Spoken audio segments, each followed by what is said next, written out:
Eh bien salut tout le monde, c'est Alix. Aujourd'hui on se retrouve pour une nouvelle vidéo comme promis tous les dimanches à 9 heures. Et aujourd'hui on se retrouve donc sur une vidéo assez spéciale pour moi car j'ai deux trois annonces à vous faire qui sont très importantes, notamment sur la continuité de cette chaîne YouTube.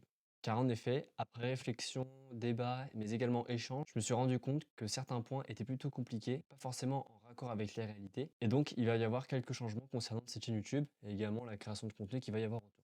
Donc pour me présenter un petit peu pour celles et ceux qui ne me connaissent pas, moi je m'appelle donc Alix, j'ai 19 ans. Et ce qu'il faut savoir c'est que dès septembre j'ai la possibilité d'aller faire une licence économie-gestion au sein de l'université Paris-Panthéon-Assas. Et donc c'était pour moi l'occasion vraiment de pouvoir vraiment vous partager en fait ma vie d'étudiant entrepreneur. Et donc ça passe par les cours, l'alternance, mon projet entrepreneurial ou bien encore le sport. Bref, l'idée c'était d'utiliser cette chaîne YouTube pour vous sortir une vidéo une fois par semaine et derrière en créer du contenu notamment sur Insta et TikTok. Sauf que depuis maintenant la semaine dernière, notamment suite à ma deuxième vidéo, je me suis rendu compte que ça va être vraiment compliqué en fait d'exploiter une vidéo long format de 10 minutes par exemple pour en faire des extraits TikTok, Insta de 30 secondes, 1 minute. Pourquoi c'est compliqué? Parce que en soi je pourrais très bien reprendre ce contenu là et le mettre sur ces réseaux sociaux, mais il faut savoir qu'en fait les attentes entre le contenu vertical et le format long ne sont pas du tout les mêmes. Comme vous le savez en fait sur TikTok ou Insta on va plus retrouver du contenu dynamique avec pas mal de montage, d'édits et où la façon de communiquer et de parler est beaucoup plus dynamique.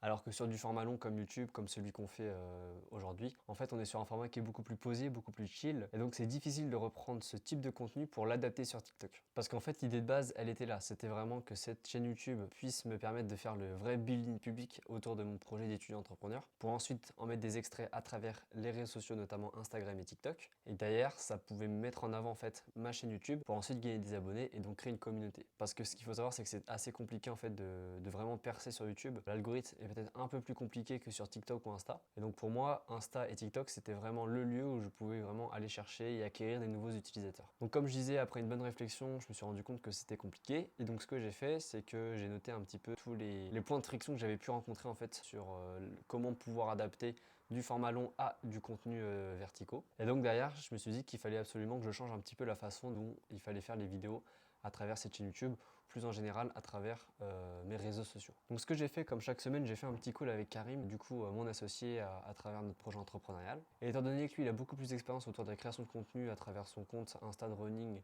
Run with K, on a échangé pas mal de temps sur comment ça pouvait un petit peu s'améliorer et quelles choses on pouvait changer au fur et à mesure de mon aventure d'étudiant entrepreneur.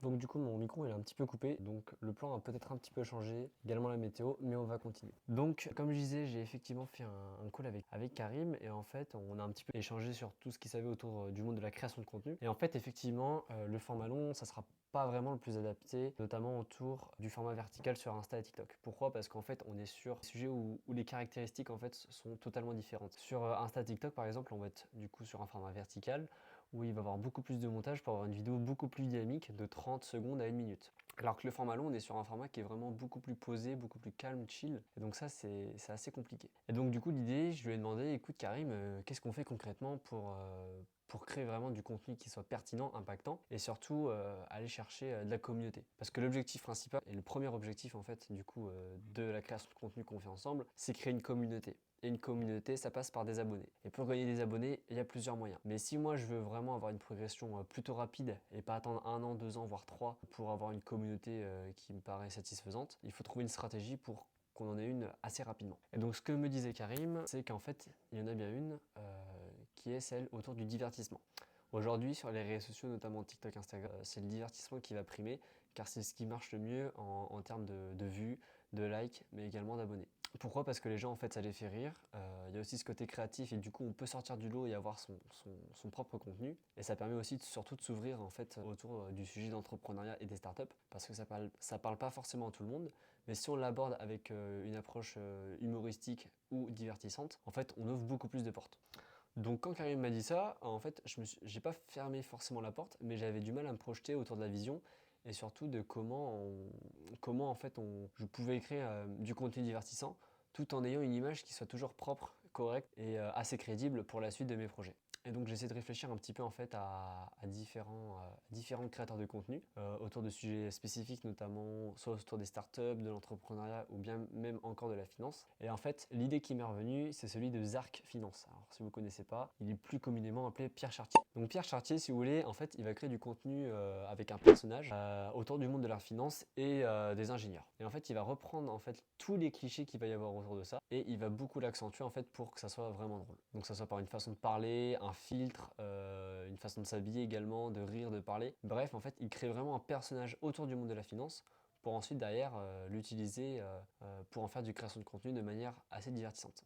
Et donc moi, comme je suis passionné vraiment par le monde des startups, je me suis dit, bon, bah, pourquoi pas reprendre un petit peu ce concept-là, mais l'adapter en fait pour les fondateurs de startups. Et en fait, on le sait, le monde des startups est rempli de clichés. Il est rempli de personnages qu'on connaît tous. Le fils à papa qui met je ne sais pas combien d'argent dans un projet qui n'a aucun sens et qui va finir à la poubelle. Ou bien encore les anglicismes que les fondateurs utilisent de manière abusive.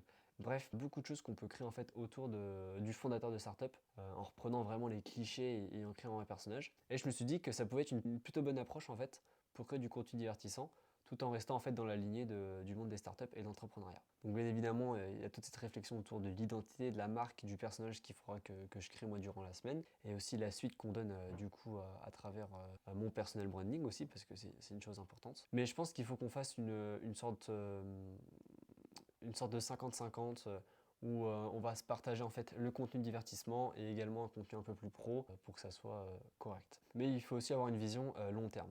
Donc concrètement, qu'est-ce que ça veut dire? Ce qu'il faut comprendre, c'est que le premier objectif, comme je vous l'ai dit, c'était vraiment de créer une communauté et donc aller chercher des abonnés. Et pour aller chercher des abonnés, il y a plusieurs moyens. Soit on fait du contenu classique, soit on se spécialise sur un sujet, ou soit on fait du buzz. Le buzz avec le divertissement, c'est ce qui marche le mieux en fait. Et donc l'idée, en fait, c'est de spammer entre guillemets le contenu humoristique, divertissement autour des startups et d'entrepreneuriat pendant une certaine période. Je sais pas, peut-être 3 mois, 6 mois, 1 an, peu importe. Et lorsqu'on aura une communauté assez intéressante, je vais dire n'importe quoi, 10 000 abonnés ou plus, à partir de ce moment-là, on va pouvoir commencer à diversifier le contenu et donc aller chercher de nouveaux types de contenus, de personnes. Et surtout, on va pouvoir utiliser cette communauté qu'on aura créée par le biais de l'humour pour ensuite, pourquoi pas, s'en servir à travers d'autres projets, d'autres initiatives que je pourrais mettre en place. Et donc ce qu'il faut comprendre, c'est qu'en fait, le contenu divertissement, même si c'est pas forcément dans la lignée de ce que je vais faire par la suite, il faut comprendre que ce serait une phase du coup qui me permettrait de me faire connaître et pour ensuite créer du contenu un peu plus pro, de meilleure qualité grâce aux abonnés et aussi à l'expérience que j'aurai gagnée. Donc concrètement, qu'est-ce que ça annonce pour la suite? Et déjà, ça veut dire qu'il n'y aura pas forcément de vidéo, et je ne pense pas qu'il y aura de vidéo dimanche prochain sur cette chaîne YouTube, parce qu'on va se concentrer donc sur du format vertical, Instagram, TikTok, peut-être les shorts, on verra bien. Et donc il va falloir mettre une pause sur cette chaîne de manière temporaire. Ça ne veut pas dire que j'y renonce définitivement, peut-être que d'ici 1 an, j'y reviendrai pour un autre format, peut-être un peu plus intéressant, un peu plus pro, et que d'ici là, il y aura beaucoup de choses qui auront évolué. Mais donc l'idée, c'est vraiment actuellement donc, de se focus sur du format vertical, avec une approche humoristique. Et une fois qu'on aura une communauté, alors là, on avisera sur qu'est-ce qu'on fait par la suite. Donc voilà, c'est pas forcément une fin, notamment sur la création de contenu.